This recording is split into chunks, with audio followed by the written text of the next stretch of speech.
Welcome to Lesson 7 in the FL Studio tutorial series. In this lesson, we're going to explore how to record steps and notes into the step sequencer in Piano Roll live using the step editor mode.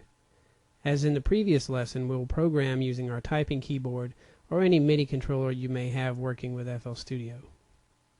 For this lesson, you may want to load your step sequencer channels with some drums and an instrument that can provide a bass line, as well as another multi-note instrument such as a synth or a piano.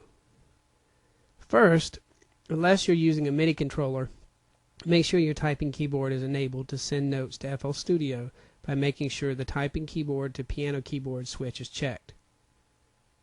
Now make sure to turn on the switch that triggers step editing mode. It's the one with the foot beside it here. Let's also go up and adjust the snap quantization to what note length we want to add each time we hit a key. For now, I'm going to go with step to use in laying down some notes for the kick. If you hit a key on your keyboard, a green block will now appear and your step rectangles will change to a score. You can navigate where your next note will be placed by using the / and asterisk keys on the number pad to move left or right. So if you wanted to put a note at every first step of each beat, you would hit the asterisk key 3 times after your first step and then play another note, then repeat.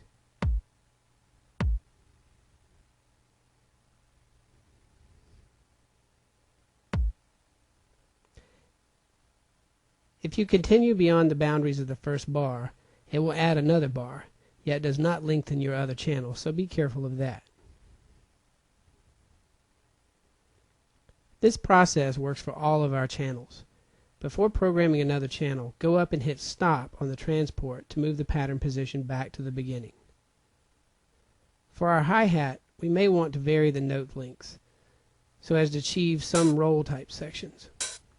We can choose a note length from the snap quantization menu for part of our melody.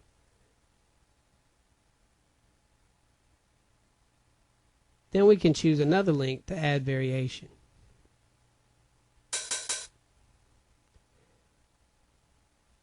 In programming our bass sound, you may find the bass instrument better suited to notes that are a full beat in length.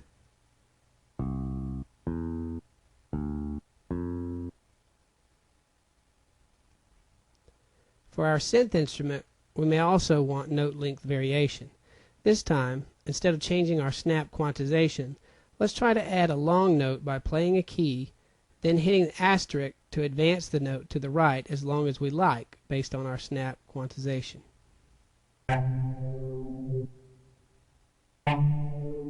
For chords, hold more than one key at a time and it'll add all notes at the same location.